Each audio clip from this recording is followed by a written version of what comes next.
everyone can hear me.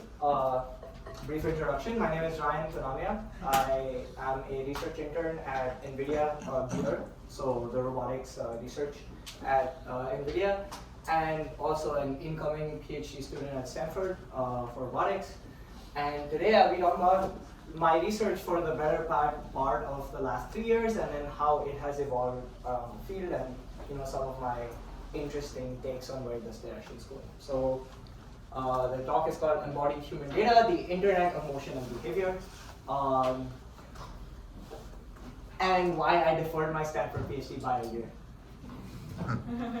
If you guys were at GDC this year or have been on Twitter, you guys have seen people open sourcing egocentric robot data sets. And it's interesting because it's starting to gain traction outside of academia, where it started 3 years ago. Like, there's Washington Post articles. It's making economic impact on the world. Like, it's fueling economic growth in India, and it's really surprising to me because 3 years ago, when I was working on this research, I had never thought that it would get to this scale where people are now being paid to put iPhones on their head and go out in the wild and collect data. But it creates this sort of funny case where now we're collecting more data than we actually know how to use or like work with. We're actually just building the train tracks as we run the train. And that actually gets us to think and ponder, why is this data important, and what sort of data as part of this should we actually collect? And is it just sufficient to strap a bunch of cameras to people and then send them out in the world? Like, why are we doing this? And so maybe for the better part of the next hour or so, I'll argue why this data is important, what makes it special, why should we use it, and in what way we should use it, and then a couple of hot takes along the way. There's this great slide I like from my boss. He just presented it recently, Jim Fan. He's the director of robotics at NVIDIA. He calls it the great parallel. So if most of you guys have not seen that talk, I think he's just drawing a parallel that robotics is now reaching with LLM and other kinds of large foundation models about the data, the strategy of training on that data, and then how you actually get to the Claude code or mythos of robotics. I want to draw another sort of great parallel. So I think in fields like LLMs, we have the internet. It's scalable and available. It is first class. It can directly be ingested with some small amount of filtering into your foundation models. And boom, so small amounts of very simple ideas scale really well give you like the foundation models of today. And interestingly, the paradigm in robotics is to have people go and teleoperate these robots in a bunch of diverse scenarios. I think you're seeing like these farms of people controlling robots with Tesla. You have physical intelligence collecting a whole bunch of teleoperation data inside their warehouse, etc. And I want to make it, before people used to think this is not scalable, but I want to make the argument that this actually is scalable. In fact, companies like 1X are close to deploying these robots in the real world at the scale of tens to hundreds of thousands of robots. What I want to instead argue is that this source of data is not enough, and it's not the right kind of data to actually get generalist robot policies. And the first reason why I want to make that argument is that despite this being a scalable data source, it's actually bottlenecked by the human brain. Collecting diverse internet-like data of all the different kinds of motions now are bottlenecked by a few things. One, it lacks counterfactuals because now the person enumerating the data or thinking about the tasks or what kind of data is a single person. For example, when I need to collect this kind of teleoperated data in our lab, I need to think of the tasks that we're going to collect. It also creates this thing I call data Swiss cheese, where you have a lot of data for folding clothes. We see all of these robots folding clothes. They're collecting tens of thousands of hours of folding clothes. But what about, cooking? What about, assembling something? Hundreds of different tasks are enumerated every day if you just reflect about the things that you do today. And it's really unstructured and really diverse, and that cannot be captured by thinking about tasks and then collecting them. Furthermore, it's bounded by teleoperator skill. bounded by how well a person can actually operate the robot, rather than just an abundance of like semi-passive or passively collected data. And then finally, as I said, it's bounded by human thought. A person has to go and think about the task that we want to collect, and then tell a bunch of people like, this is the way we want to collect the task with these objects in these scenes.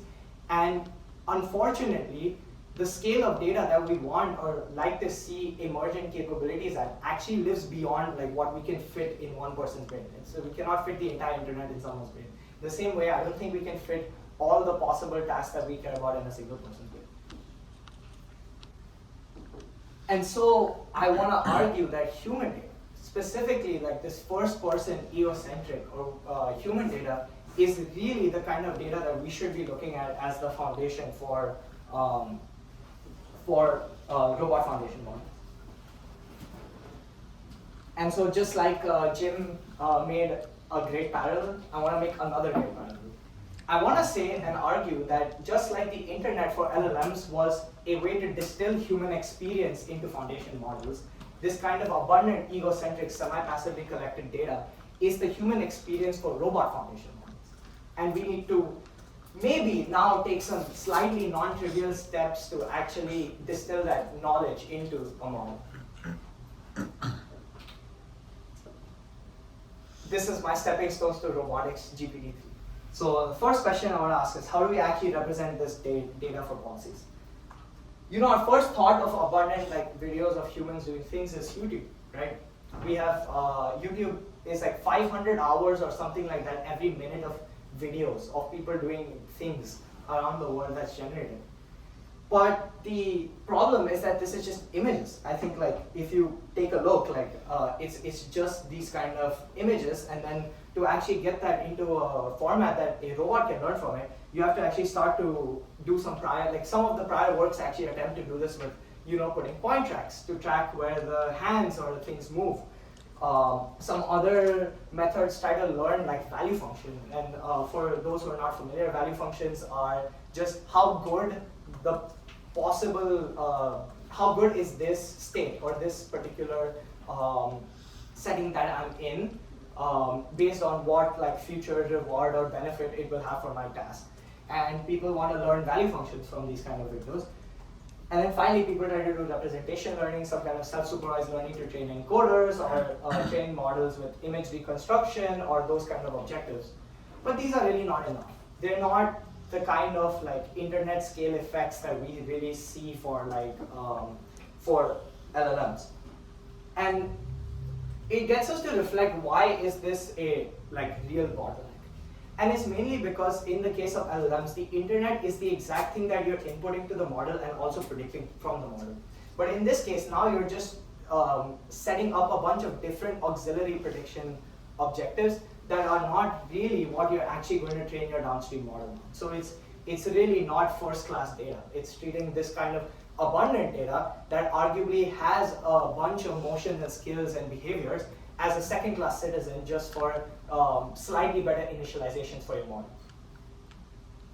So let's go back to 2023, the state of the art of how to actually take human data and then actually train a model from it. So it's a paper called Mimicplay from one of my collaborators, and the main idea of this paper was a very, very interesting idea. And this was the first time we actually started thinking about what we call embodying human data. Is we can actually predict the 3D hand trajectory, and then train a model, like a high-level model, to sort of predict these, and then use the representations of those to condition how we train on robot policy data. But the problem is, again, this is like, this 3D hand trajectory was like a very interesting and useful idea, but it was still used in a very convoluted manner. Right? It was used to train another model that is producing representations that conditions your policy to actually predict actions through this like multi-stage training process. So then that got us thinking, you know, why not really directly treat this 3D hand trajectory as a robot? And at first glance, it's hard to see why you can actually treat it as a robot. But now you start to see a parallel where you start to get the data with this 3D hand trajectory. You start to get the data in a format that we use right now to train our existing robot policies. which is image in, or a set of images in, and then you predict either the future hand tracks or the future images and the hand tracks, right? Like the end effector, like position or the joint angles. Now the data is in a format that's similar to how you actually train a robot policy. So now we finally have a way to actually train on this data as a first-class citizen to robotic. So that's me on my first research project in 2023 on a paper called Ego Mimic that really thought of treating robot data as a first-class citizen. Sit robotically and use these XR glasses to collect this first-person egocentric data with this hand track and actually see if we could train a model on it. That's us. The simple idea is like, okay, you can collect data for the same task with the human data, and then you'll also collect a small amount of teleoperation data, and then you would train the model on these. And then we put these glasses on both the robot and the human, right? And then we had the idea, okay, if we want to treat human data as a first-class data source, then we should just train the model on both human and robot videos. So you pass in the current hand pose or hand position of the human, as well as the current robot position of the human during training. You apply some small amount of image augmentation or like normalization, pass it through a transformer, and then you predict actions, and then you supervise those actions from the data set. And then you train both, share a majority of the policy parameters, and then train both the human and robot as first-class data. And it was surprising because this actually led us to get much more performant policies. Like in 2023, doing some of these tasks out of an academic lab was unheard of. And in fact, compared to baselines, we started to see improvements of like 20 to like 200%, right? And that got us thinking, okay, human data might actually have something special in it, right? It's more scalable, and even putting it directly into this model in this sort of first-class format where you're predicting the same input and output as you do of a robot actually helps you scale much better. So yeah, here, instead of scaling robot data, if you instead fix your robot data to 2 hours of robot data and then scale the human data by 1 hour, you actually see a much larger performance jump than just scaling that data for 1 hour. And this really was an empirical result and a systems problem because we really built the robot to be somewhat similar to a human as much as possible, and then as well as just like collect the human data to be as robotic as possible. But it really got us thinking, like, why does this work, and what can we do further? But this was obviously limited. I think the tasks were still in distribution. Like they were the same tasks that the robot is doing. So it's kind of like circular reasoning. You're like collecting the same data for that same task that you already have robot data for. So might as well just train on the robot data. And we really asked the question, like, how can we actually improve this transfer? Like, how can we take the human data and make sure that we can generalize to new tasks? Because if it's more scalable, we want to scale up just the human data with a small amount of teleoperation data, and then generalize to new tasks and get some emerging capabilities.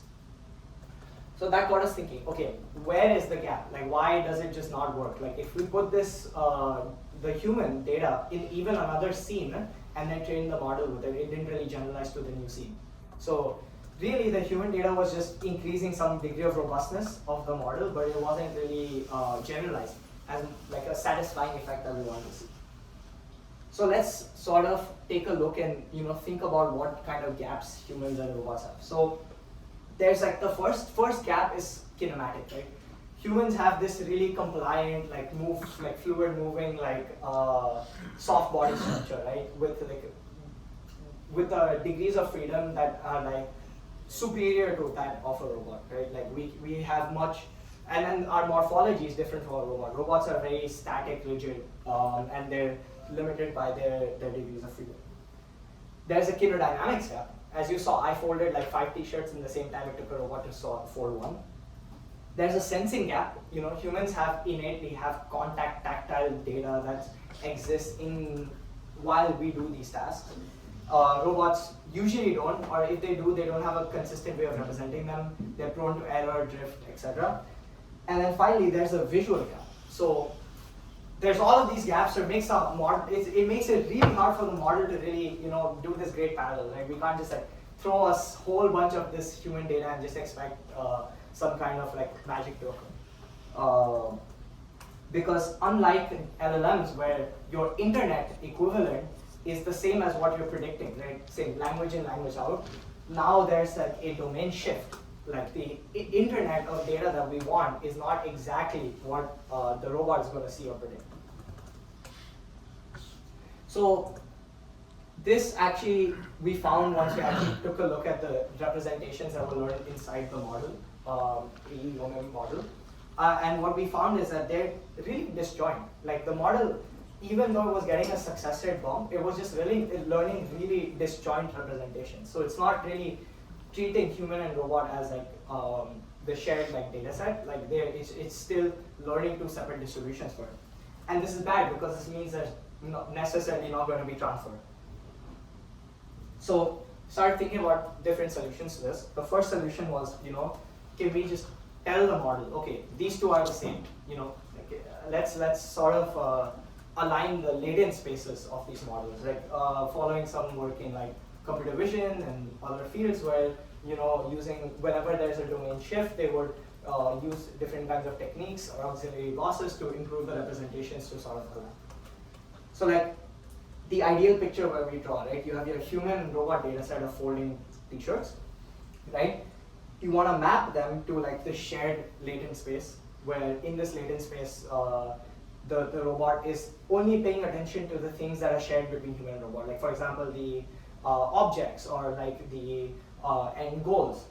And then these are the ones that go into your model and then predict the actions. And hopefully, in an ideal world, if we see, let's say, a new task that's seen only in human data, and it gets embedded to this shared latent space, and then that's where transfer can happen. Because now the policy or the model can now see the human samples, and because it's all aligned in this shared latent space, it can decode those out into meaningful robot actions. But this is pretty hard, not really a trivial problem. And we tried many different things. I think we just tried okay, let's just tell the model to fool the model with some kind of latent alignment losses or auxiliary objectives, or even do some kind of contrastive learning that basically literally find pairs of the same trajectory and same input, and then tell the model to pull them together in this latent space. And they really didn't work because they would either create incorrect pairings, basically naively aligning these would create there's no reason why pick and pick should be aligned together in the latent space. It might align pick and place together. So different skills would get aligned in different ways in the latent space. Or it would just break the distribution and structure of the data, making it harder to learn. And so that brought us to this conclusion that we actually need some kind of meaningful action or task-aware latent alignment. And I won't get too deeply into the details of this. I think the idea is just that if you have a loss that can take into account that these tasks should be similar between human and robot, right? Or these tasks have these features that should be similar between human and robot, you want to softly supervise your model to align them together. And sort of if I had to show how this works is you have your human and robot data set, you find correspondences, and then you slowly encourage your model over your training process to bring these things together.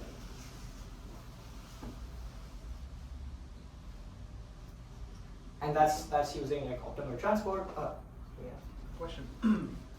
So when we try to align the human and robot data, do you guys think of using flow matching? Yeah, so actually optimal transport is in a way it's single step flow matching. Flow matching is going from a shared Gaussian prior to a arbitrary posterior distribution, right? So you can think about in this case when we do optimal transport as an auxiliary loss, it's doing flow matching between the human and robot data sets, except as a single step so that you have a differentiable loss. that you can align the encoder on. We still train these policies with flow matching separately to go from a Gaussian prior to the human and robot actions based on like conditioning, like the input condition. But again, like the transfer is not like it's not something that it learns because there's no reason for the model to actually transfer anything useful because there's so many gaps and it has sufficient representation power. It can just learn separate distributions, right? It's like right now the way it's constructed is like giving the model like giving an LLM math data set and giving the like model a Shakespearean data set and hoping that somehow it writes Shakespearean math. I see. But because we're just using ACT as a backbone for this. That was for the first paper. The second one, and that was also 2023 when diffusion policy and flow matching didn't exist. Yeah. But obviously for this one, yeah, we did use a flow matching model. And actually doing this latent alignment, like doing this latent alignment loss, like forcing this alignment, just to show that it's a sufficient condition to actually enable transfer, we saw that, you know, not only is it higher performance, and by the way, if you notice, we have one baseline. When I previously made the hot take that egocentric video just alone is not enough, in this paper we put all of those baselines. We put point tracks, we put like value function, we put like other kind of training objectives, and show that they just work worse than actually treating the data as a first-class citizen. So ATM and algorithmic play baselines were in this model. And we sort of this is the first time we actually started seeing some kind of like emergent, forcing this alignment, saw like this first kind of like emergent generalization to new behaviors, where we created this somewhat less contract example where you have like robot data and human data in 3 different quadrants, and now it needs to generalize from just human data to this new quadrant of motions.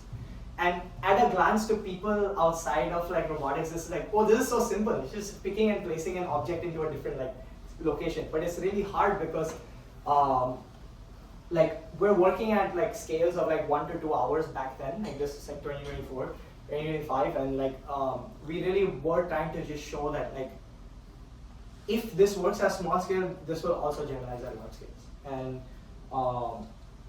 yeah, it is definitely like, so yeah, it leads to the model generalizing to this new behaviors, just learning new behaviors purely from human data, and the baselines also just fail entirely. By the way, robot BC is how we train most even large robot foundation models. It's literally like training the model to imitate the trajectories that you've seen by the teleoperation. And actually we started to see that in this latent space, like similar like sort of states now align just because you're using like action aware alignment, like similar tasks or similar subtasks are now aligned in this latent space. The second solution is co-design. And so there's one way which is like implicit latent space alignment. The other way that we studied is co-design. Like how can you bring human and robot data as close together as possible? So at one of my collaborators, Lawrence, he worked on this, or we worked on this paper called Emma. And the idea here is just like, if you collect like humans doing mobile manipulation tasks and you just have some amount of like robot data of like just in place robot data, you can now actually learn mobile manipulation purely from human data just by aligning the viewpoints and doing some basic things like, so here we made our robot system kind of like a human, like basically with an egocentric view, upside down torso mounted like dinosaur arms, and then we again made a slightly beefier version of the ego mimic policy, but now it also predicts where the robot needs to go, so mobile actions, as well as predicts which stage of the process is it in. Is it like manipulating objects or is it moving? And with a simple thing like retargeting the human trajectory to the robot movement base, like basically explicit some kind of alignment or co-design, we actually were able to learn mobile behaviors purely from human data.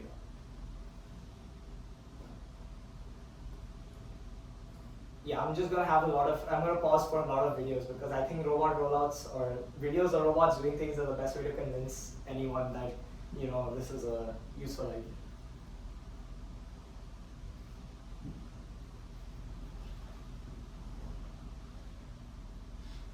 In fact, we also saw that it generalized to like new scenes entirely just purely from from like human data. That brings us to the second way of doing co-design. If we're collecting, right now we get human data by doing collecting the videos and then doing some kind of pose estimation algorithms. What if we actually built an exoskeleton to collect human data at a high precision level and constrain the movement so that it matched the robot extra set? And so all of these might seem like very, I started by making the argument that human data is really scalable and exists in passive, and till now you're all just seeing very explicit ways of collecting this data and like contriving or constraining it to match the robot, which is not scalable. But it drives an important point, which is that we need some way to align the human and robot data, whether it be explicit, implicit, somehow to actually enable this kind of like transfer. This is just driving that point home and showing that like these sort of efforts really like explained to us or made us realize that like you need to actually bring human and robot data close together. So we have this Dexumi where you design this hand exoskeleton that matches your dexterous hand of the robot, and then you wear it while collecting the human data. And it's actually like pretty similar to like a natural human speed, except now it's just constrained in the space that the robot would move in. And yeah, this is my coworker Nunda's paper, and as a result, they were able to show tasks trained without robot data. These are tasks purely from the human data collection.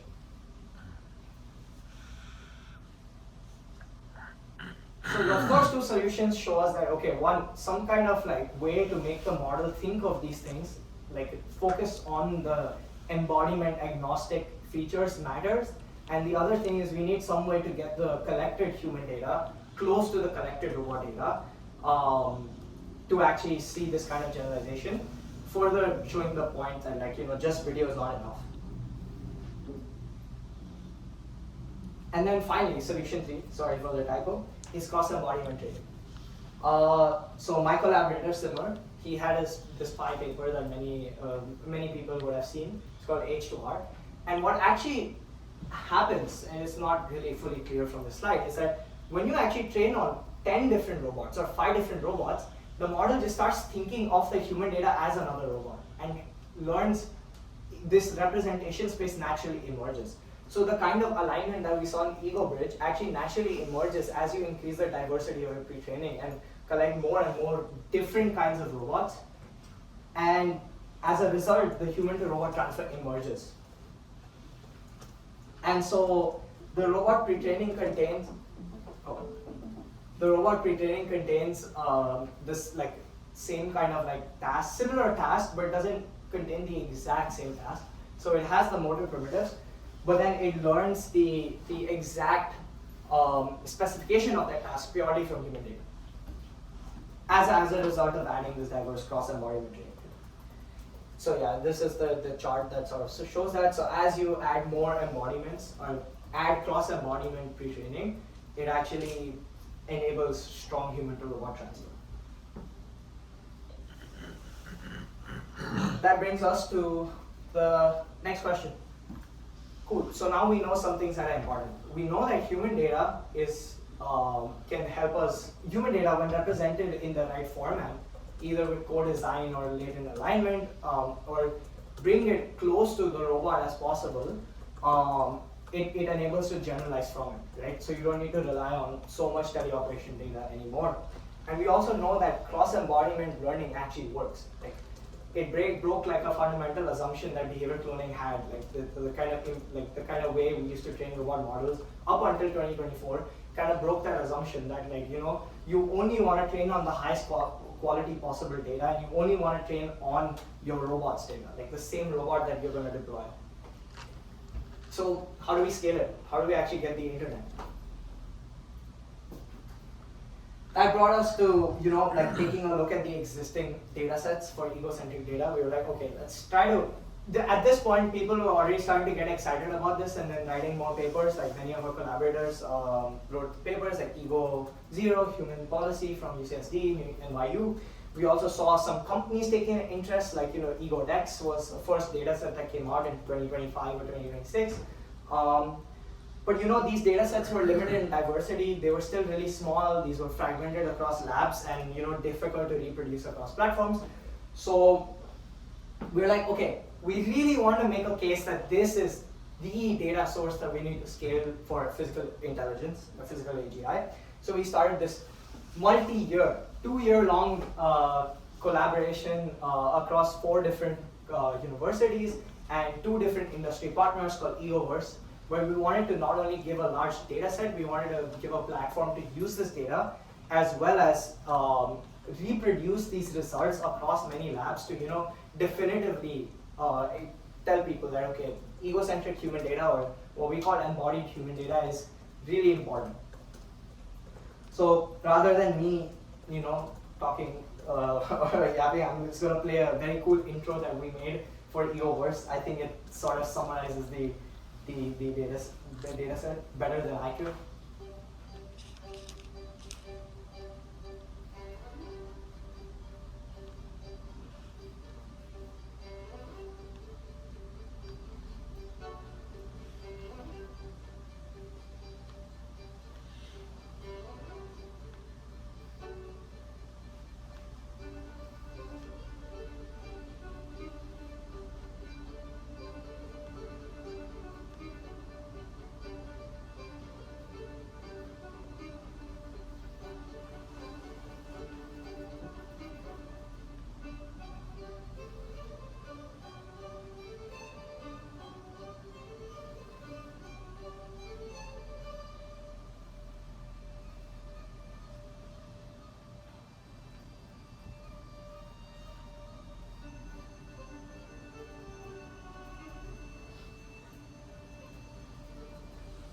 Cool, yeah.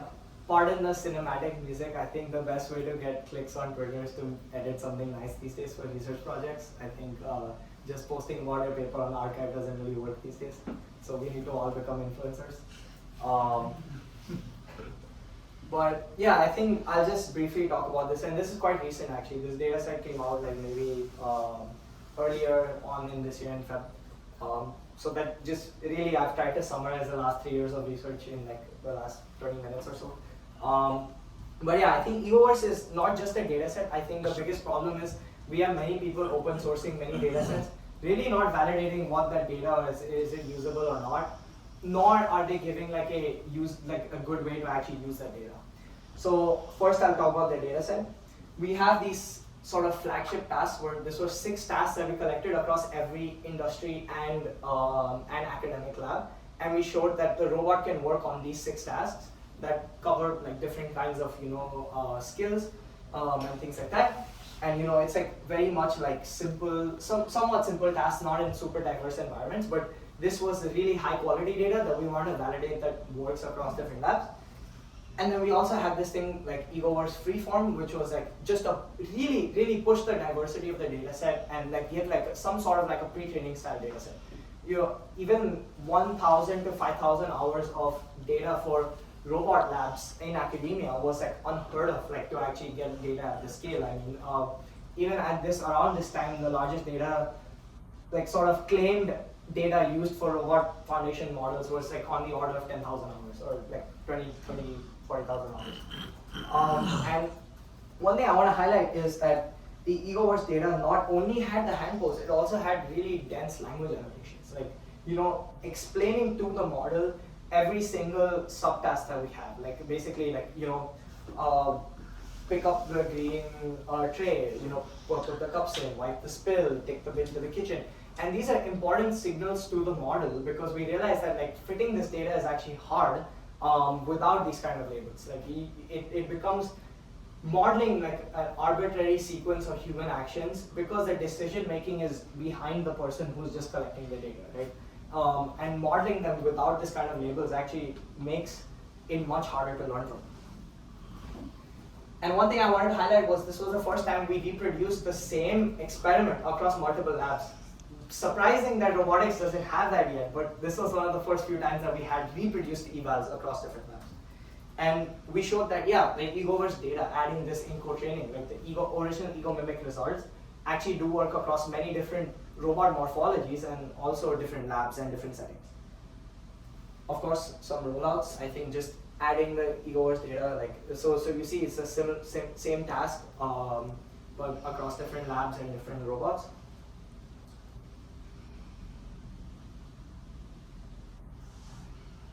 Yeah, I haven't sped this up to show you how painful robotics is. Like, if you don't notice the fine print, every single company that puts out their evals always puts 8x speed, you know. Yeah. So, what does this tell us? Yes, increased hours of human data gives us stronger performance. We started seeing like these small-scale scaling laws, but evaluated across different labs. And we also saw for the first time that yes, diverse data, passive data that's not collected in a robotic setting, like me sitting like this and like rigidly collecting the data was actually useful. And so you see here, adding more data just gives you more success across multiple tasks. But what's more important is that we found that this robotic style or like really high quality aligned data actually calibrates this diverse data and enables transfer from this diverse data. So you still needed that robotically collected data, but just a much smaller amount of it for the model to like learn the bridge between the diverse data and your robot data. In fact, we actually saw some more interesting results that broke further sort of understanding or assumptions that we made with behavior cloning or imitation learning. In imitation learning, like as far as like 2018, the idea was like you want to collect like this thing called single operator, single strategy data. Back to like the first like behavior cloning papers, like RoboMimic, you want to collect high quality data that's like exactly how you're going to evaluate like single task. You're going to get only one person who's really proficient at operating the robot to collect this data, and you're going to make sure that they don't introduce multimodality, like they don't collect multiple different strategies because then you need more data to fit it. But given the same data budget, scaling the number of people, introducing more diversity, multimodality, like making the data set more noisy, actually improves generalization to a new setting. In fact, even pushes performance. And this, as I said, is somewhat like counterintuitive to like this idea of like behavior cloning where we want like single operator, single strategy data sets. I think this really tells us that diversity is important. Like, as we scale further and further, we need to get more and more like the internet. We want to build the internet of motion and behavior, but we don't want to build it as just books, like GPT-1, where we just started with books. Like EgoMimic has this parallel with GPT-1 days, where you have these kind of like, you're only training your models on books, high quality as much as possible, whereas now we want to get to the common crawl, like dump as much diverse data as possible, and model human experience as it exists. And then the final thing I wanted to highlight was, as I said, we wanted to make sure this data set was as usable as possible. So, we have this data sources like human data and robot data.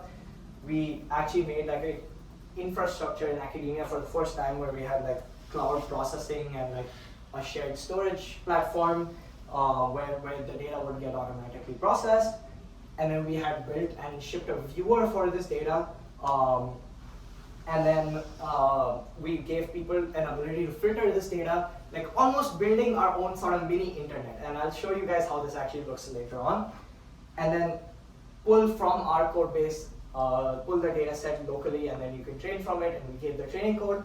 And I think this is like sort of like my lukewarm take. I think everyone should make sure that I think academic research should really make sure that their data, their setting is reproducible as closely as possible.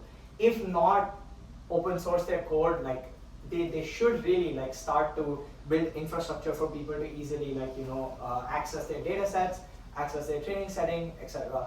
Because that's really what's going to drive robotics progress, and we wanted to build this kind of infrastructure out for the first time. And I think this is one of the things that will be key to building this internet of motion behavior. So here's how that dashboard looks. You can filter, and you can already start seeing this. This feels like early days of the internet, right? Like I'm like typing in search queries for like, I want like putting groceries in my bag, and I'll have a video of putting groceries in my bag. You can take the sort of episode ID, download it without code base, visualize the data, and then start a training run. And it takes like 10 minutes. And in fact, we got tremendous support from the community when we released the paper. We had like 60 different companies reach out to us who wanted to contribute data because we opened this platform for people to contribute data. We want to build the internet, right, of motion and behavior. So we gotta start getting people to like how DARPA or ARPANET started, like bringing different like academic labs and industry partners to build their web pages. We want to build like that kind of like first sort of internet. And in fact, if you are an egocentric company and you want your data to have visibility and be used by academic lab, which I think some people might be, come try out their data set or reach out, you know. Yeah, someone will get in touch. Okay. And okay, I've been talking a lot about scale and how this is the most scalable embodiment. I've really not given you guys scale. 1,000 hours is not really internet scale. It's not LLM scale.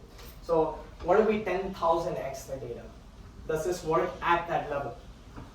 So earlier, maybe a few months ago, or maybe about a month or two ago, my coworkers at NVIDIA released this paper called Ego Scale, and the idea is simple. Yeah, what if we just take 20,000 hours of this really diverse egocentric data, pre-train on it, and then we do the same idea that I talked about, getting like this almost robotic-like calibration data, but just much smaller amount of this, and just 4 hours of robot data, and they were able to get highly efficient learning on dexterous hands, like doing really dexterous tasks, and then even generalizing with only one robot demo to a new task. So here you can see Ego Scale doing really dexterous tasks with just 4 hours of robot data, like super small scale, and it can do these things. And all of this has been unlocked by just having like really diverse human data. And this is like the first result that shows, you know, like pre-training or making human data the foundation that you train your robot foundation models on is actually important for physical intelligence. In fact, it also helps us efficiently post-train to a new embodiment. So it's like flipping the setting that we had in H2R, which is that more diverse embodiments lets you transfer from small-scale human data. Large-scale human data now lets you transfer from small-scale robot data. So you can see this is a completely new robot. Adding just a few hours of data on this new robot now gets like the same level of dexterity as training on a larger pre-training corpus as of that robot.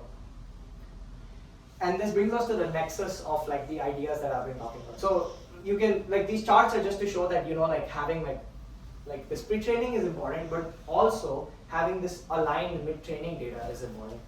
So it's like the nexus of the ideas that I've been talking. Like alignment is important, like, you know, some kind of aligned, like co-designed or latent alignment or something on a small amount of data needs to be there.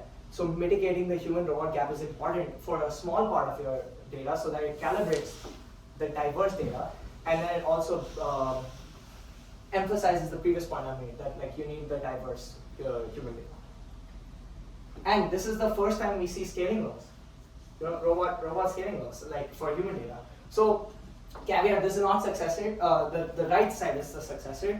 The left side scaling laws, these chinchilla style scaling laws, are more on human validation laws, like basically how well you can predict on this diverse human data. How like validation error, and we actually see that it scales with like the amount of data that you put into the model, and you actually see a log linear correlation between this validation error and the amount of data scale. So this shows us that this data is actually like equivalent to some kind of pre-training for that model. Like this is the first time we get this analogous results to like LLM or VLM pre-training. And then we also see that it just also linearly scales task performance as you add more and more human data in your pre-training. And there's sort of like the final nail in the coffin. Like, you know, we should go and scale this data.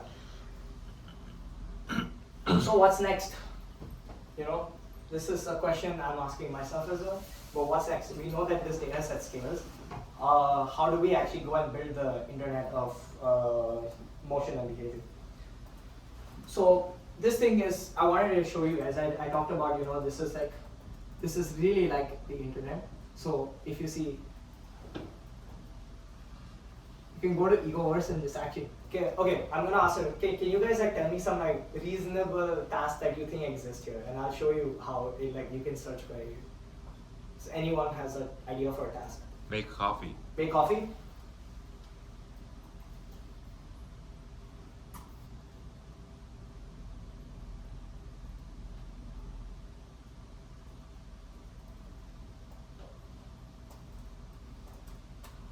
There's a lot of coffee.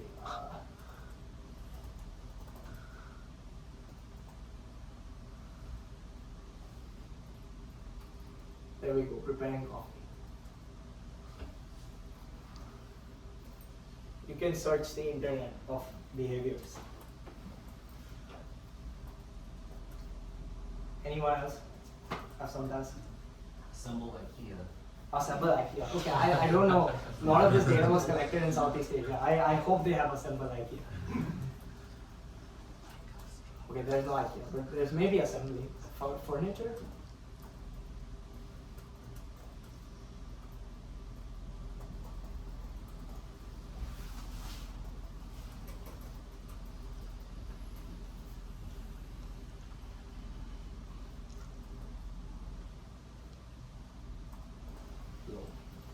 We have assembly data.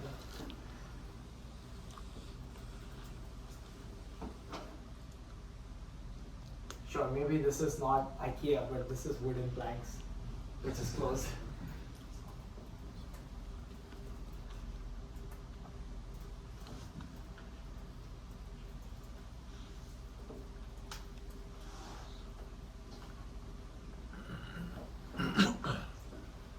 And in fact, I want to make a strong argument. I think human data models the world of motion and behavior.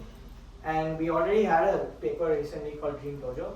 I won't get into many details of it, but the idea is just if you take a whole bunch of this human pre-training data and train a world model, I think that's one of the main topics of this reading club is world models. And specifically here, you train it as a video prediction or action condition video prediction model.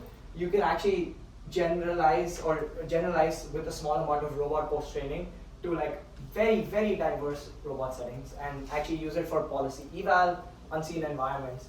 And so you're really starting to see this sort of open world generalization that requires a lot more thought out construction of a robot policy just by throwing human data and diverse human data. And this really, really, really drives home my point that human data is the internet or the world is the experience that we're hoping to distill into these robot foundations.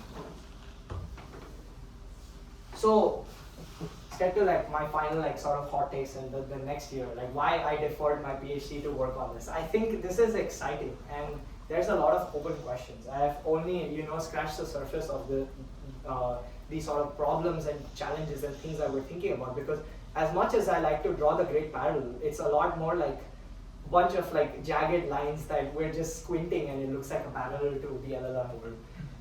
So let's scale to 10 to the power of 7 hours of data. Let's do an actual like pre-training, like internet scale pre-training. But we still don't know like what data, like of what data. I've been talking about human data, like yes, but what kind of human data? A lot of our results are really starting to show that we need this kind of like, if we're gonna build the understanding of the world, we need combinatorial coverage. So for example, we have sewing with different tools, with different machines, with different environments, different objects. We have, and this is data from Egoverse, by the way, so you guys can look for this yourself in the thing. We need data across different settings, different tasks, different, not just household. I think a lot of like robot like policy foundation models work on household tasks. I think we need assembly, we need infrastructure, we need to really model human experience and be like the internet. The internet doesn't have all of Shakespeare, right? Like it's not predominantly Shakespeare. It's Shakespeare, it's news, it's economics, it's math. And in the same way, we need all kinds of motions and behavior. So we need visual, task, behavior, diversity to capture human experience. And this is the data that's actually going to get us there. And before I conclude, surprisingly I was on time. I thought it would take much longer, but food for thought. I argued that the internet is human experience that we're distilling into LLMs, right? Or VLMs. I don't think egocentric videos plus like this 3D hand tracking pose is necessarily the human experience for robotics. There's some open questions, right? True human behavior experience is sensory motor. It's multi-sensory, right? We don't have contact, like even something as simple as contact information is lost because we're just modeling where the human hand is, right? There's no notion of curiosity or exploration, but I will caveat this. I think after watching, I personally I think I have watched maybe hundreds of hours of people doing these egocentric tasks. I think I spend a lot of my time immersed in the data. I think that's the best way to build an intuition on it. And we start to see that there's small things like intent. Humans hesitate before they behave. And this kind of data is not really found in teleoperation. Humans have like non-verbal cues or like curiosity or ways of trying things that I feel like will be emergent properties when we train on this data, but it still doesn't broadly answer the question. If you're just imitating humans, the curiosity and exploration of like true human experiences is not necessarily there. And finally, there's this famous clip from Friends, if you guys have watched Friends. Just follow my lead. Okay.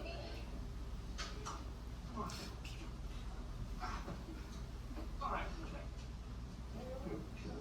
This is surprisingly hard for robots. I'd give $1 trillion to who could do it, like who gives me a robot policy that can do this.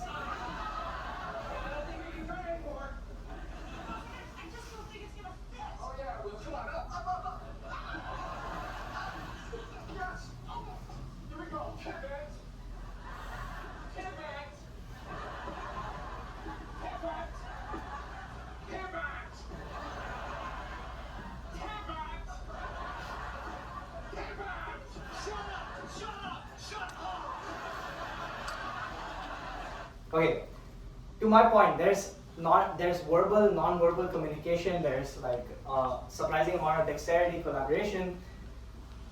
I think the right kind of human data that we'll collect will contain all of these. If that's the kind of information that we want our models to have, the kind of experience that they want to model, then we need to have this kind of data, and these are open problems. So in conclusion, embodied human data is the foundation of physical intelligence.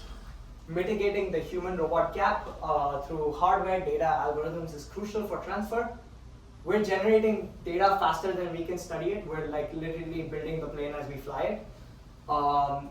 Diversity, and specifically this kind of like non-verbal cues, multi-sensory experience, collaboration, human-human interaction may be crucial to making the next leap in robot foundation models. And we might not yet have sufficient modalities to truly model human experience, nor would we have the right way of training on it. Right now we put in a small 1 second history of images in and predict another 2 seconds of actions out, for example. But human behavior, decision making is like sometimes hours of context or years of context, and we don't yet have a way to model them. And yeah, that's my talk. I think when we solve these, we'll have the Internet of Motion and Behavior, and we'll have robotics GPT-3. Thank you.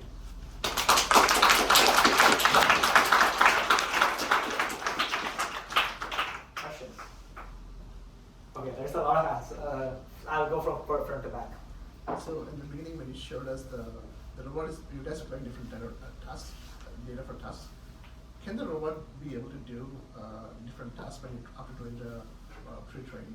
Like the diversity of the robot be able to replicate the task basically? Yeah, so actually, even in ego scale, I think we see examples of like, or H2R, we see examples of the robot now just learning to generalize to new backgrounds, like with the human pre-training or different objects. Or we can start to, like, it's starting to do reasonable behaviors when you give it a new task, like a new language instruction.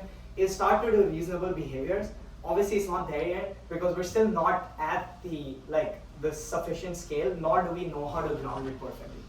I see. So when you guys do the deployment of the robot to the particular task, are you just purely based off BC replication, or are we trying to do something like Pi 086 has this recap approach of getting the experience and advantage conditioning? Yeah, I think the first step is still like, I think like you need to first like show that even imitation, right? Like GPT-3 didn't have like like RL in it, right? Didn't have RL post-training. So yes, I think it's completely crucial to learn from like experience in the real world. And I think, but the first step is to even show that you can like get a task like a robot that's surprisingly dexterous to a broad variety of tasks. I don't think any foundation model that claims to be GPT-3 yet can do that. Like, it's still very contrived, the settings that they actually show steerability or generalization. I think we need to get there first. Because the hot take I want to take from you is that the foundation models, and how all the data you collected, it has diversity. When you do the replication of the task, most of them were able to fail because the experiences which you want to do it or transfer from all the different humans' data of the robot data is not maybe there. Yeah, I completely agree, and I think it's like sort of more technically it's about like the support, right? Like I mentioned that you need to align, like you need some amount of calibration. Yes. That calibration needs to be placed across all the possible tasks, right? So I think one of the mental models that I have is that you'll have a lot of diverse human data. You'll have really diverse but sparse robot data. Like you'll have it covering a bunch of different primitives so that the model learns implicit. Like there's a paper of Chelsea Finn this year called Data Analogies, which I'd highly recommend people read, which just shows that, you know, having the same task, right, across the data set, across embodiments actually helps you generalize to the new task better. So you need like a bunch of different like motor primitives or behaviors in the robot data itself. But my argument that I'm making is that you need much less of them than like actually building your entire data set of this diverse robot behavior. You'd actually need like a smaller amount of calibration data. And in fact, I think it will also come from the it won't be just that we're going to scale the pre-training. I think we're also going to bring robots closer to the human embodiment. Like robots are getting more dexterous, more human-like. That's going to make the gap smaller and smaller. We're going to make our collection systems and algorithmic or hardware advances to mitigate the human-robot gap. And all of these things combined will sort of get us there. Hi. So for the Ego Scale demo or the previous work, they also have raised cameras. Yeah. But in the Ego View, you don't have that. It has trained data. Do you think because like the model when it trains usually is prefer either the raised view or the central view, right? But with the complete needs of raised view from all the egocentric human data, do you think the model actually learned from it or like how it learns from that? I don't have it in my slides, but the H2R paper actually had a result that ablated the wrist camera, and in their data they showed that it's actually like probably like 20% improvement, like sort of by adding the wrist camera on human data. So yeah, it's about partial observability, right? Like in robotics, we have this problem where like the current image and goal doesn't constrain what action or what behavior you should make. So having the wrist cam, like you can think about like if I'm going to like pick up something small, my entire hand is occluding it. So I need the wrist camera as like a sort of like poor man's tactile or contact information to some degree, and it improves visibility. So it's definitely important. But I also think it's like this kind of like human-robot gap, right? Like you're gonna have diverse pre-training data that will not have it, and then you need to find calibration data wherever you can to sort of align like the represent. Like imagine a spectrum from my monocular video of like egocentric video with hand pose with like noisy hand pose. Right now our hand pose estimation algorithms are like 5 centimeter error on each joint, right? And on the other end you'll have like your robot data. You'll have like some data collected with these gloves. In Ego Scale they use these gloves to get really high quality joint positions with the wrist cameras. Then you'll have some data with stereo, some data with wrist camera, and this will sort of be like cross embodiment continuum, and then your model can learn to build correspondences and generalize where it can. So it's more like the recipe. Yeah, it's a recipe. Okay. It's soup.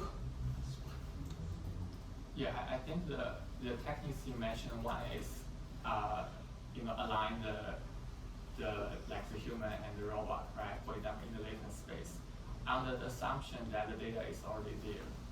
And the second perspective you mentioned is diversity. But one question I have is just for the filming itself, have you thought about what type of data is useful? So when we start to film, this data is already aligned with the robot. So any criteria we can think about to make sure the filming part is good enough, so we can get the good data. Yeah, I think it's sort of like a broad perspective, right? If I want to model human experience, then I want it to be as unconstrained as possible. And that's like sort of like a hot take. I think eventually we'll get much more out of the data if we just let it model the internet. We're like actively, this is a problem that I'm studying, right? I think we don't have a study for, as I said, like we're generating this data faster than we can study. Sort of like I'm running experiments on new data, figuring out what data to get next, building the next train track, and then going forward. I think some priors I have is that like, yes, we need a lot of diversity. I think we need much less of this more controlled data than we think. It'll be grounding rather than like explicitly like it is sort of going to be an emergent property. Like, yeah. But even for the egocentric data, some videos are higher quality. Oh right, okay, in that form, yeah. You want to make sure. Right. Yeah. I think we need better pose estimation. We need better language labels. I think that, like one, like it just comes from the fact, not even robot transfer, right? We need to be able to model this data, like having 2 to 5 centimeter error, having your hands out of frame, right? These kind of things just make it harder to model. Like it's like grammatical errors on the internet, or like bad kind of data that like is like, you know, like when they just first start training GPTs, they trained it on Twitter data, for example, and then it started learning like swear just to swear, right? Like, so we need to like sort of make sure that we can model this data first, right? And to model this data, there's some simple things, right? The hands need to be in frame, otherwise like what are you modeling, right? The pose estimation error needs to be like similar to the robot, which is at millimeter level, right? You need your language labels to be precise, otherwise you're giving your model contradictory information, right? These kind of things are important. Like they're less so that this matters for transfer to a robot. First step is even like, can we model this data? What about for the quality of camera images when you collect the data? Do you standardize the procedure to have a specific kind of camera? Or do you do some post-processing to project? I think a lot of these models, like for example, like they have backbones that are like, for example, like EgoScale use like a VLM, right? Like these are already exposed to diverse camera with hidden like camera intrinsics. Like the camera parameters are unknown and they can generalize over them. I think it's just like, in our experience, like when we started Ego Mimic, we really thought, oh, we need to make sure that the camera is like exactly the same. At that scale, yeah, that was true. You needed the exact same camera. So we mounted the ARIA glasses on the robot. Now that's not the case. I think like we have foundation models that can generalize to sufficiently. Like we don't do any particular camera calibration. The camera calibration that we more do is like making sure we have the pose of the head, because that's needed to, you know, make action jumps. Otherwise your head is moving while the pose that's in the head frame is moving. So you need to be able to, you know, project the future back into the current frame. So we need the position of the head. Thank you. I think there's a slide that says the human data helps the multimodal distribution problem. The diversity in human data actually helps generalization of expressiveness. But I wonder if it's really a difference in training technique, modern training techniques like flow matching. I think it's like a It's the operating steering, right? Right, because there is multiple ways to solve a problem, right? There's often like Yeah, multiple ways to I think so. So I wonder if that's really because of the diversity in human data, or is it just different modern training techniques? I think Much more expensive. actually, interestingly speaking, like pi, right, going from 0.5, like they still followed the single operator, single strategy thing, right? Like even the foundation models group, for example, did the single operator, single strategy, because even flow matching, like on RoboMimic, right? Like the original RoboMimic has this 2 data sets, PH and MH.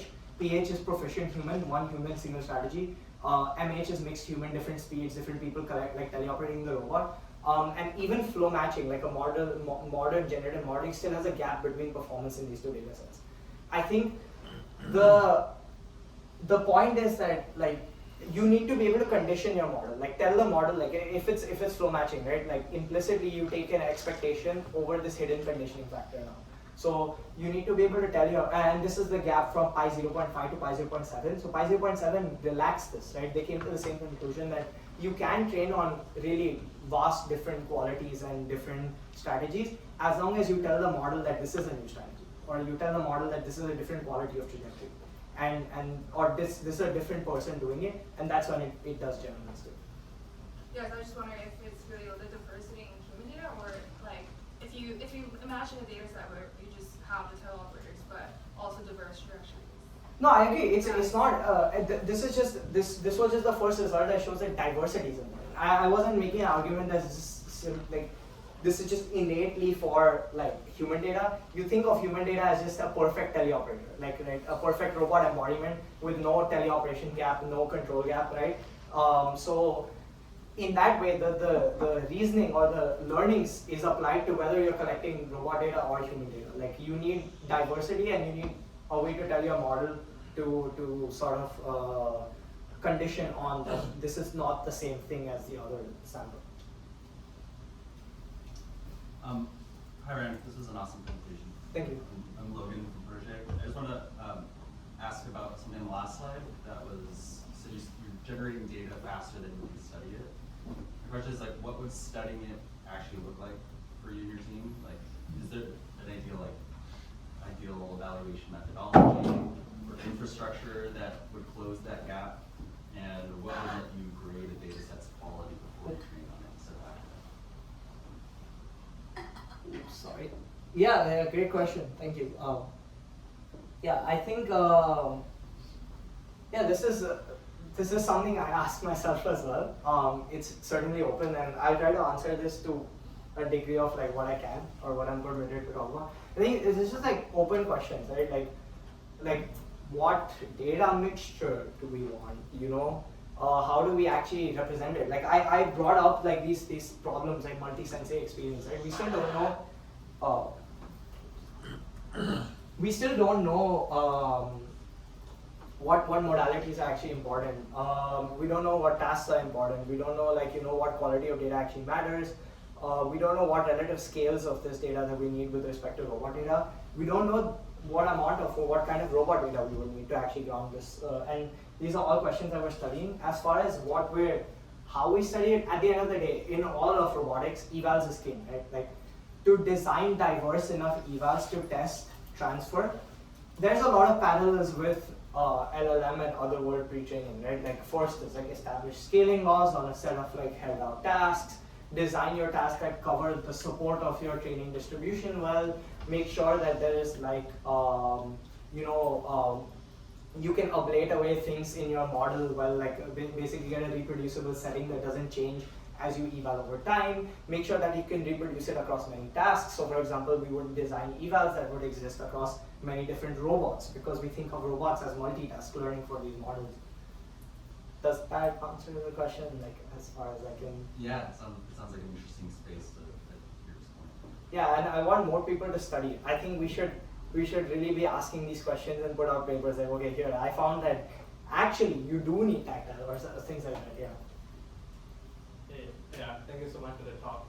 I'm just curious about the last point when you mentioned like we want to have sufficient modalities. Like, do you have a leading hypothesis on like which kind of modality capture would be like return the best ROI without like being too capex? No, I don't, because I'm evidence driven and we haven't been able to put all the sensors on a human. Like I want a behavior clone, like I'm quoting my advisor Dante, but a behavior clone a human. So, first we need to put every sensor on a human and then ablate away what's important, right?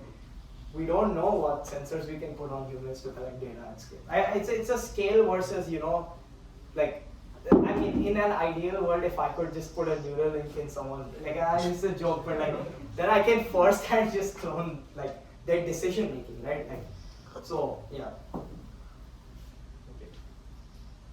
Hi, thank you for the talk. My name is Peter. I'm an artist trying to bring robots on stage, and I'm also investing in industrial automation.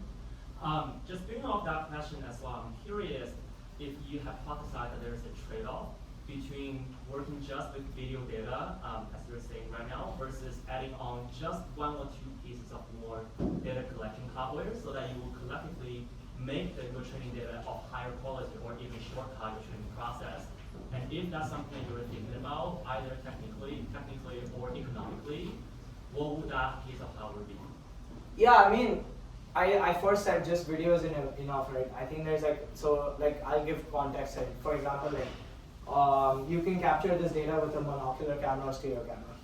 Stereo brings us one step, it increases the cost, right, for the data, but increases the quality of the pose estimation, right, by a sufficient margin.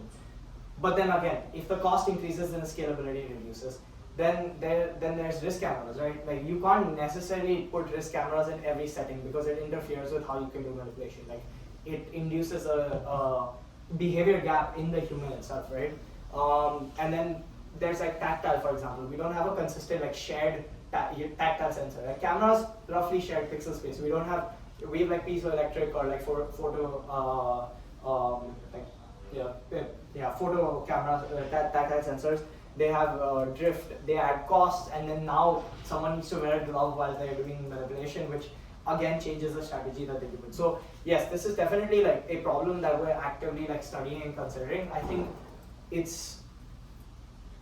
it won't be an either or, right? It's gonna be a data pyramid. You'll have broad corpus of data that'll be just monocular or stereo egocentric data with pose estimation collected in the wild. Then you have maybe some data with wrist, stereo, then some data with tactile, and then closer, it's some data with these gloves that can give you EMF joint angles to get the perfect pose tracking, and then finally at the tip you have your robot data, for example.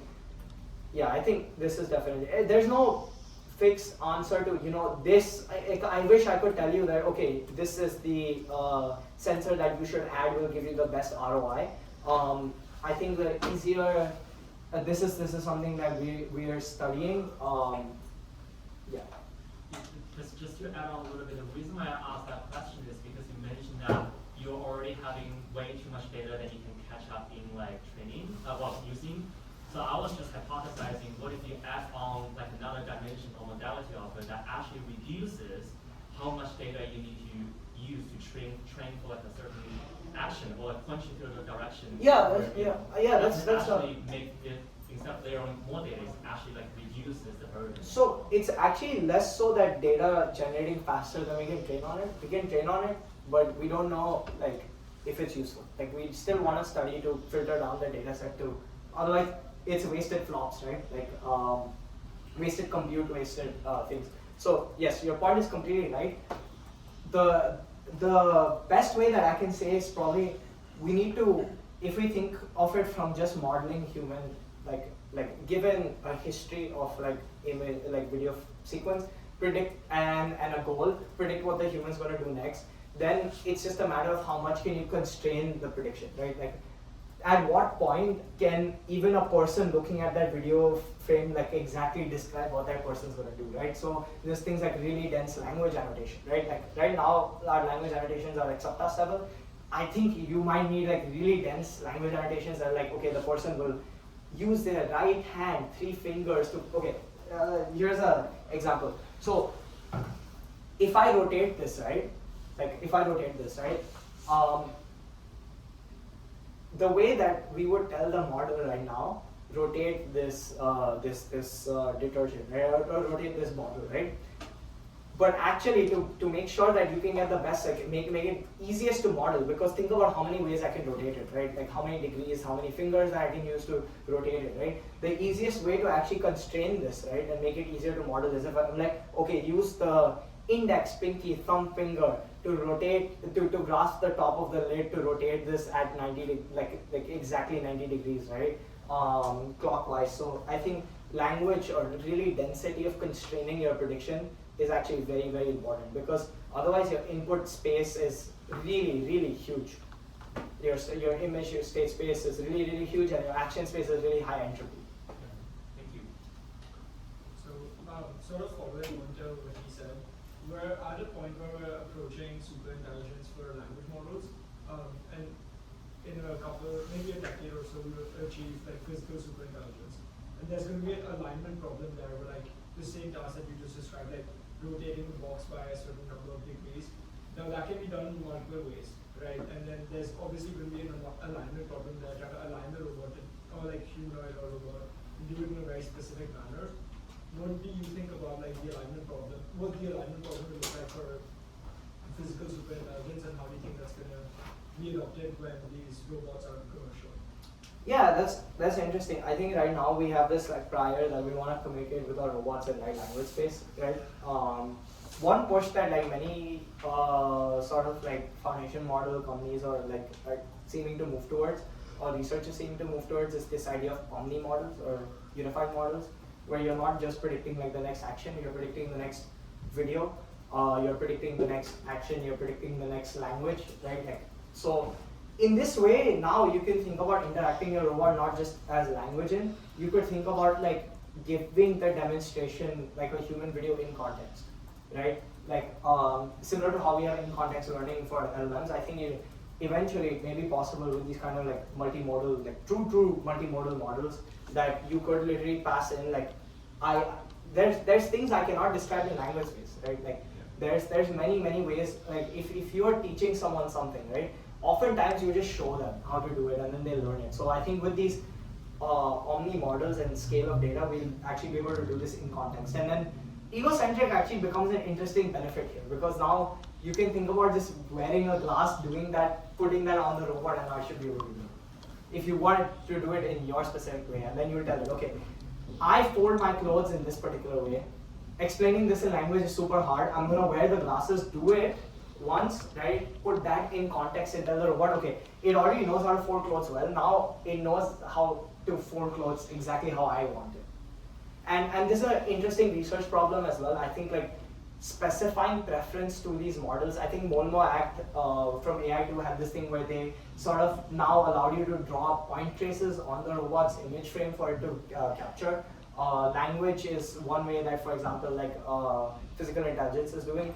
I think even video, like showing the model a demonstration and be able to imitate that would be probably interesting or important research direction.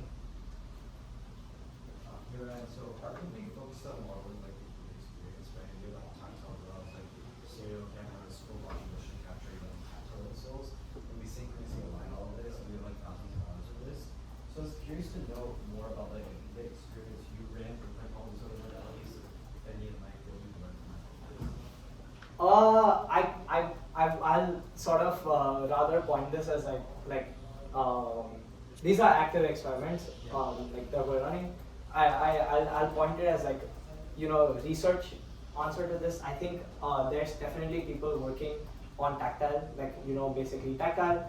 There's people who are working with different sort of configurations, or like, even like 3D point clouds from human data. I think there's a bunch of like papers that I could share with you that are definitely interesting. The problem is obviously like, when you add more modalities, is getting a unified representation across. Like a eventual foundation model will not be trained from one company's data. It will be trained from like internet, like basically many different sources. Then it becomes a problem of not just aligning within your own data set, but to other sources. Okay, so my name is Heyman. I'm a PhD student from Michigan. And so I think I got a few questions. The first is, so right now we're generating data on the pure physical world, right? But that's like, you need to reproduce the object precisely, you need to reproduce the table precisely. So do you think maybe there's a way that we can translate this process into the VR headset, like the human operators operating something in a VR, and that would be like much more and much more efficient? Just like synthetic data in the background. Yeah, I think it's an interesting point. I've like me personally, I've teleoperated maybe thousands of demonstrations myself when I was doing a lot of these projects. Like doing VR teleop is always like kind of unintuitive and hard, which is why I want to seek a source of data that's like, like sort of doesn't even require teleoperation. But I do agree with your point. I I think it's not like a lot of people like if you, there's been many famous blog posts like sporks of AGI or whatever, right? Like that talk about like almost a mutually exclusive argument. I think at the end of the day, it's like all going to be useful. Like for example, like sim data is useful for evaluation, so you need a way to generate sim data, right? Like there's works to do real to sim to real, right? Like just for example, like even like for example like there's like Dexumi, right? Like Dexumi like requires like you need there's a bunch of work like for example like mimic gen or other kinds of work that basically do this real to sim to real, right? Like the problem is there's many gaps like that are larger. Actually, like co-training with simulation data has like similar effects to human data, but for some reason it works worse, much worse in practice, and that's some open area of like at least a hot take of mine is that like simulation might be a better place to do like evaluations in than like maybe necessarily like a data generation engine, just because like until we can get simulators to a point where they're not like you know how hard, if you work on simulation, you know how hard it is to like take this table and like replicate it. Like if I want to like flip a pen, right? Like you know how hard flipping a pen is in sim, right? Yeah. And my second question is, so I read the report from Genesis Robotics talking about like the full stack robotics. So do you feel like right now like we cannot behave only human is because of the limitation of the data, or because of the limitation of the hardware, like or motor control cannot be like as fast as human can? It's both, right? Like there's like I think one argument I made that like one, there's latent space alignment, right? Latent space alignment sort of like and like emergent transfer is like finding analogies between your data. Human data has no control gap. Robots have control gap, right? And we have no way of telling the model that this is the exact control gap between the data sources. But if I have pairings, right? Implicit pairings emerge in the model, then it can learn. Like for example, like for LLMs, right? You have language, like generalizing to a new language was an emergent property without the data for that language, right? Just by watching the pairs between like the different like different sequences, right? In the same way, in the latent space argument of it, you can think about like pairs being signal for your model. Like your model can sort of cheat the gradient by fitting like slightly better parameters for this kind of paired data. Like take some information and do like knowledge transfer. In the same way, there's also explicit alignment. I think we are going to work towards like better robots is not a problem. Better robots is a solution. Like we're gonna get better robots that are gonna close the control gap, and that's gonna make the utility of this data more and more important. But just making the argument that it's purely a control stack problem is not true, because there's definitely ways like latent alignment and stuff that we can show transfer to parallel geographers. That's like a completely different embodiment, right? Then like really like extra sense. Yeah. But I think yes, there is work. Like it's important to close the gap. I think my point was that you can close the gap with both. You need to close the gap with both better algorithms and better hardware. There is a domain, yeah. Okay. I think like that the latent alignment is just another way for called like another word for domain adaptation. It's a more like fancier word for like this idea that we've had in like machine learning for a while, which is like domain adaptation, right? There's gaps, and then we want to find. So if I had to write this from a computer vision or ML theory paper, I would like say this latent alignment is actually like can be achieved with domain generalization, domain randomization, and then domain adaptation. Yeah, data mixing. Yeah, data mixing. I really like your explanation earlier about the bottle analogy and just the levels of labeling there, from just spin bottle all the way to saying what finger's being used, the degrees of spin, etc. So I'm curious, how much of robotics do you think is bottlenecked by VLMs? Do you think that GPT-7 is just going to swallow robotics? Because as soon as you can have this really granular labeling of every ounce of data, then it'll be much easier to fit to your data sets. So encourage like a hot take here. Would you rather have 10x more ego data, or just have all the existing data perfectly annotated at a very, very granular level? What do you think? Why do they need to be mutually exclusive? I can get 10x. Like it doesn't have to be. I can get 10x ego data, wait for 1 year, and have that 10x ego data better labeled, right? If someone solves better labeling, so like most of these systems are going to be largely automated, right, to label these things. So if someone solves labeling that works really well, like high granular labeling for 10 hours of data, 100 hours of data, there's no reason that you can't just directly run it on like all the other, all the rest of the data, right? If it's a matter of cost, I would rather pay for better labels. Because I think we're getting to a point where Genesis and other, like Ego scale is at like what, 10 to the power 4, right? Like I think there's people open sourcing data sets at that scale right now. Open sourcing probably means that they have that much more data internally, right? And obviously, like we're getting to a point where we have a lot of data, and I'd rather have high quality data because it's just easier to model, and we need to model the data first than to just keep driving diversity. Because eventually, I think it's the problem of finite budget, right? Internet was free. This is not free, unfortunately. As much as I wish this data is not free, so we need to actually make this opportunity cost. Like eventually, there were many papers in LLMs that just like basically started filtering down the data sets. You started with Common Crawl, then you had like C4, and then you started like filtering it down further and further. Thanks for the introduction. So my question is more like how the model decide how the mission is complete. So I found that in the cost function you are comparing with the image flow to match if the robot arms are doing the same as the human is doing. What if due to, for example, occlusion or something, the image, the video shows that it's doing exactly the same thing, but maybe the position is not in the correct position, so that mission failed. Well, you go back to the previous step and do it again, or it will just say. So I assume you're asking this about Ego Bridge, right? Like the latent alignment like paper. Yeah. Mm-hmm. Yeah. So yeah, that's a fair point. There's no I think the larger point of this paper is that alignment is a sufficient condition for transfer, and since we curated the data set, we're making sure that we have paired samples. Like we're collecting a paired data set, relaxing the assumptions that you need to be robotic.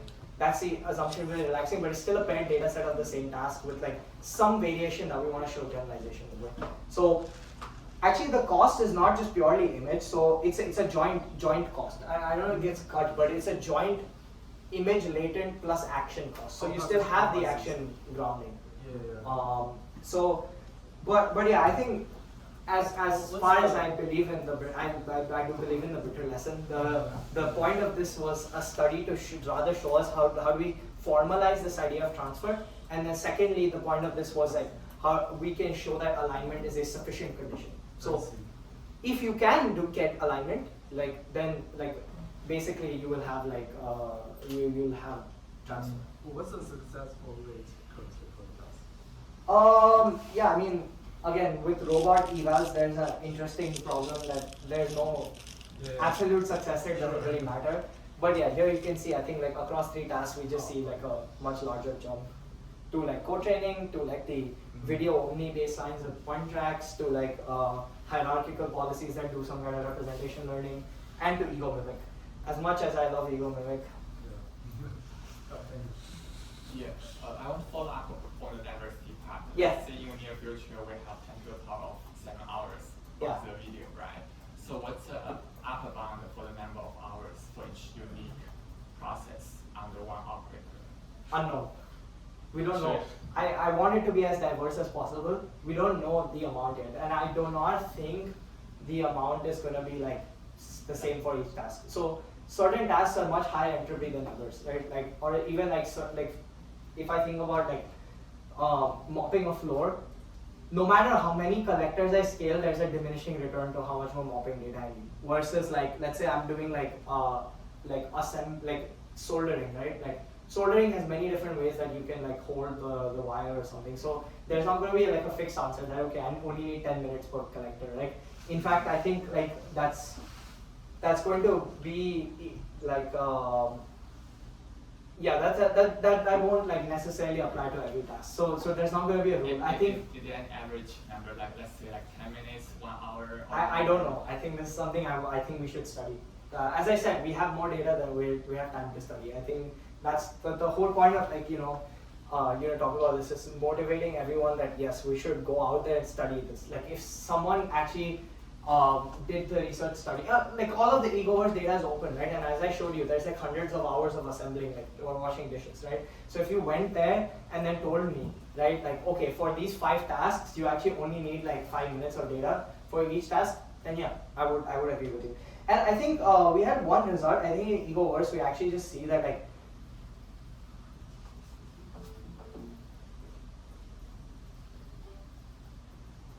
for just the task that we studied, so I'll pose this hypothesis to this. I think better modeling humans or better generalizing to humans will transfer to robots, okay? Assuming that to be true, to better model humans, you actually see this like sort of like exponential decay, right? Like you start like you start with, so we have like the single scene demonstrator scaling, right? The modeling the data error is measured by average MSC, for example, on an unknown demonstrator, and you just see like in this single scene we fix the data budget to 2 hours, right? And then we're like, okay, 1 person collecting 2 hours, 2 people collecting 2 hours, 4 people collecting 2 hours, 8 people, and 16. So 16 people collecting 2 hours for that one single task in a single scene actually gives us like 16 by 2 hours, so 3 minutes per collector. So maybe that's one answer. Just for this particular task, 3 minutes even give us a huge drop, right? Like only having 3 minutes per collector. Then we have the mixed diversity scaling, right? Basically, like, can we scale the number of scenes and the number of demonstrators? So we actually see that like having more demonstrators and more scenes, like the cross, like the combinatorial coverage, or the cross product space is actually important, but they meet at the same point. So eventually, scaling the number of scenes is more important than number of demonstrators, because after a point of time you can sort of capture the motion diversity. So I think the amount of settings that you have data in probably matters more. So you may need maybe this at least tells me that you only need few minutes of data to generalize to a new person for a given task. So for each task, if I just collected 8 people, 10 people, probably enough. And then rather it's much more about like exposing your model to other kinds of diversity, more tasks, more visual diversity. Because I imagine beyond the scenes, like in real processes, like maybe the objects or the tool, the parts they are operating, right? And also the name of that process. Like it's not that scene, but like for example, along the assembly line, like each one operator is doing different. Yeah, that's actually great intuition, and this is something I only realized very recently. That for a certain setting, like let's say in a factory, it's actually infeasible to scale this thing. So then we would think about it from the perspective that let's just get more factories, right? Like let's just horizontally scale the number setting. Unfortunately, just by the way systems work, you cannot impose all of these constraints for every part of the data, but we can just keep a north star of getting the most diversity as possible. Like rather than force a rule that here's the minimum amount or maximum amount, let's just try to get more diverse. Because we see reasons why being more diverse helps or is important. So let's just keep the north star to be as diverse as possible. Thank you for the talk. So you mentioned that we're curious about diversity of the cities. We're using collecting a lot of number of hours to update egocentric video for training, right?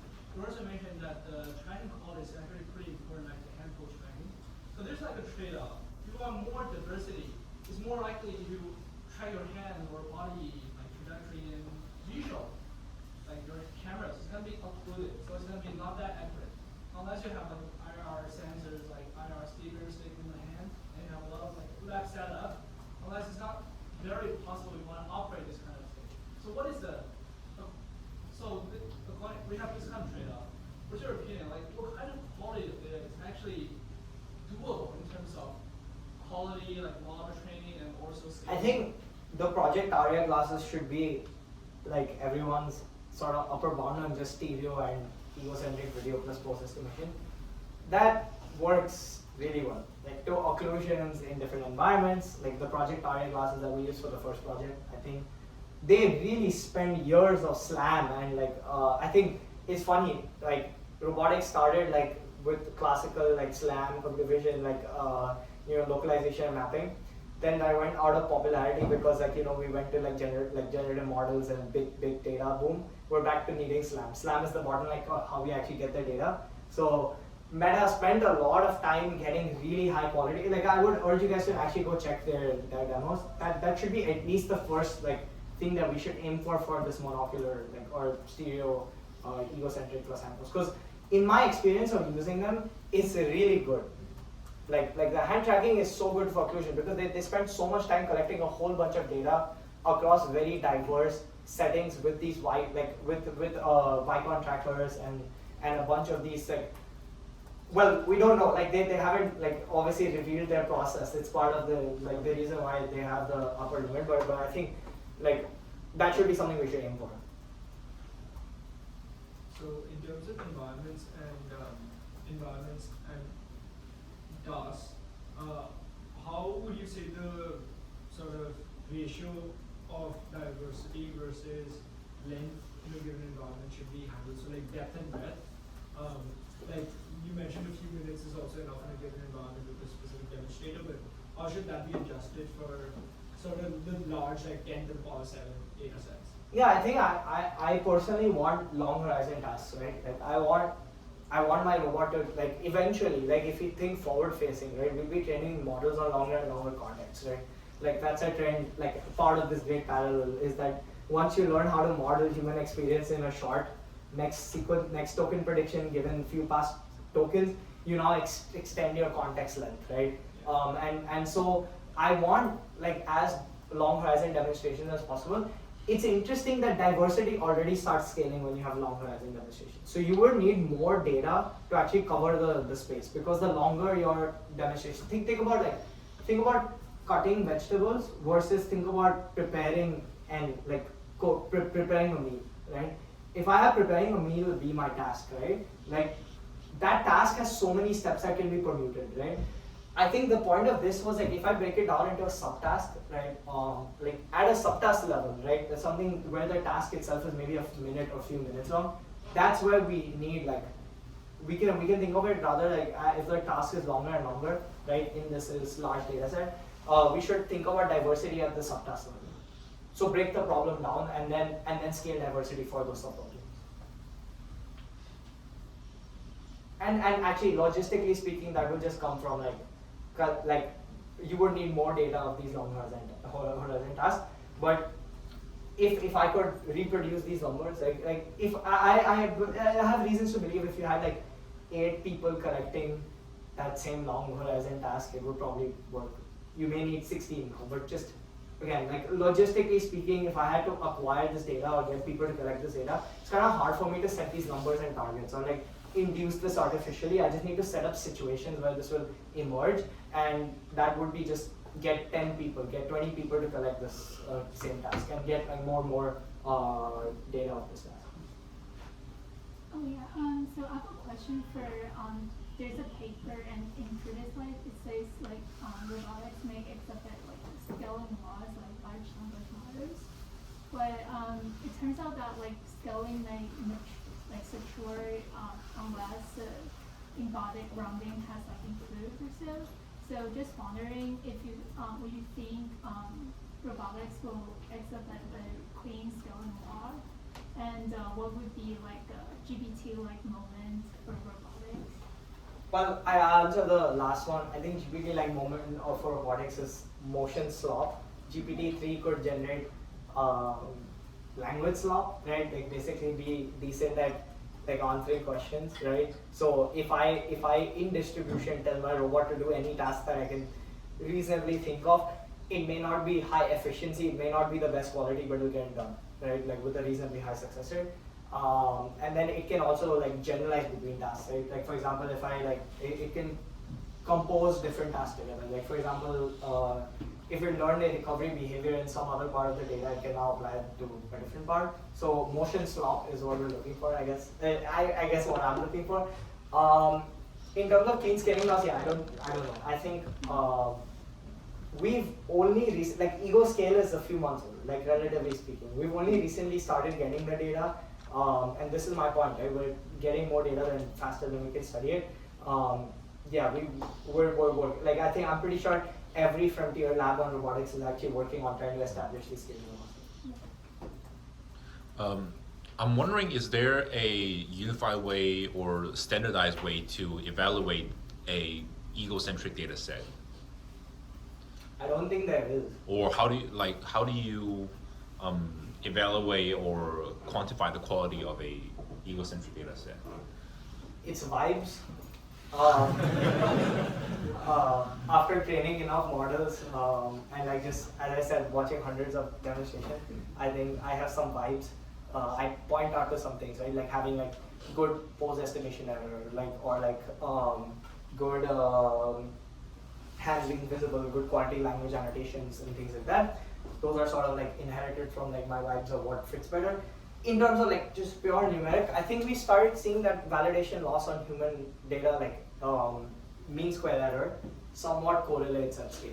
If I had a 1,000-hour evaluation data set of held out tasks, and I just tested my model's ability to predict on those, I think that's a one way, like at least tells you I can fit this data. First question is, can I fit this data, right? Like, is it too noisy for my model to ingest? By the way, this validation error is like, what you do is you give your model an unknown sequence, have it predict the action, and you just compare the ground truth action. This has many confounders. For example, it's not closed loop. It doesn't account for multimodality. And even one trajectory that's executed at like 1.2x speed will accrue a large mean square error. So it has its own problems with it. We don't have a necessarily better metric. I think generalist had this reverse KL metric where you actually now take multiple samples from your model and then do sort of distributional distance for that particular like input sample. Those also have like other like there's no way you can run a closed loop rollout of a human and then predict on it. Right? Like you cannot like at the end of the day the result, so there's either two ways. Either you check how well the model fits from these kind of metrics, or you at the end of the day, or you design a broad enough eval suite on robot training.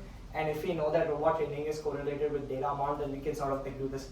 Okay, my eval number improves, and because of correlation, I can like say that the data is better. But that's correlation. That's not like conclusive. Like that has its own confounders. Unfortunately, if we had it, then we could really easily evaluate models, right? Like A/B test model. Like yeah, it's hard. And there's another question: is that do you see in the future that people are going to use synthetic data, not like simulation, but data generated from some models, which is trained by thousands of hours of real life scene? So even let me like ask millions you, of hours real life scene. how would we generate synthetic model from a policy? Like just a question. Like how would we actually generate synthetic data? How would we? Because right now in LLMs we generate synthetic data by literally running the LLM to generate text and then train models on variations of that. Yeah. In the analogous here would be running the robot in the real world, right? And then but that's real data. And then you can do Dagger or RL, reinforcement learning. So it's not synthetic anymore, it's actually a real world data. Yeah.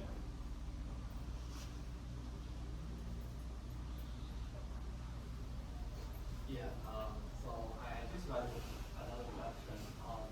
So maybe that's not very close related with the data science, but do you think like right now we might be a better training GC, like not doing SE or not doing people matching loss, because like different motors react with different skills, and then maybe different modalities, different embodiment. Do you feel like there will be like a better maybe not flow matching, maybe not be better loss functions specifically for like the robot or the robot training? I think there's always a search for better, like at the end of the day, what are these models doing? They're just like estimating the distribution, right? Like you're trying to like empirically like fit a model of the distribution, right? So you could just get a better model of the distribution. These metrics are just seen to correlate right now. I think there's going to be parallel. Like I think there definitely needs to. There's many open problems just robotics in general to find better architectures. But at the end of the day, they're modeling the distribution. So I think at the end of the day, it's a lot more about which simple idea can you. I mean, like flow matching in itself is very simple, right? You're modeling the gradient of your distribution. So like or the score function, right? So like maybe it's hard to get purer than that, right? Like maybe what actually the right way of thinking about this question is like, are we optimizing the right input and output? Right? Is our actions the right representation space? Like we make a decision for it to be relative end effector pose or end effector pose. Do we need joint motor torques, right? Like I think Chelsea had an old paper that motor torque, like they started visuomotor policies, like pixel to action policy started with predicting motor torques, right? Like so is motor torques the right question? That's something to think about.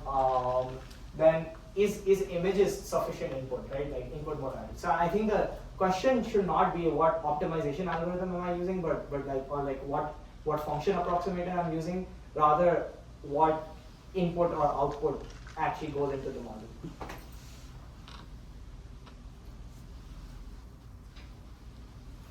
So for a lot of these things, you're modeling these behaviors after humans, right? Yeah. But as you were saying, humans may be like more fluid in terms of their motion, but the robots can be like they can have more degrees of freedom, right? If you design them that way. So is there a constraint that you're playing into it, into like what you can achieve by trying to model it after humans? No, actually, so I mean, I'll go back to that picture of alignment that I have, right? At the end of the day, we do ground the prediction in its own robot. I think like it's more like giving the model broad understanding of dynamics, right? Like basically how objects move, like how motions or somewhat are correlated. Like maybe I can think of an analogy this way: if the policy knew a interpolation between making a coffee. This is a very contrived example, but just work with me. If the model knew the interpolation between making a coffee for human and like scooping coffee powder for a human, and then maybe whisking eggs, right, for the human, right, and it knew the linear interpolator between that, right, it can learn equivariance to the embodiment where it has the grounding of the whatever high degree of freedom. Maybe it's a 4-armed robot like with claws or something, right? Like for scooping coffee for that, and then it learns the equivariance for which may be highly non-linear or non-continuous, but it learns the interpolation to whisking eggs for that high degree of freedom robot. So it's not like we're constraining it. It's more like we give it analogies of how different motions should be embedded with respect to each other, and then when you ground it with that particular robot's embodiment, it learns this equivariance. That's my working mental model. There's no way to actually probe this, right? That's what we hope to see. Okay, I think we're gonna cut from here. So sorry.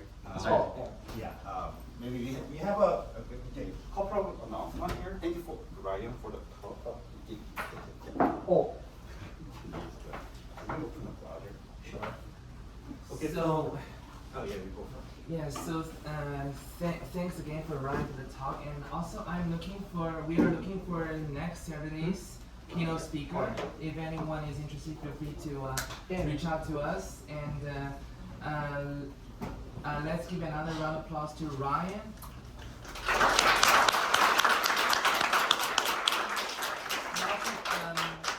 Before our open floor, let's do our traditional way. First of all, let's take egocentric group of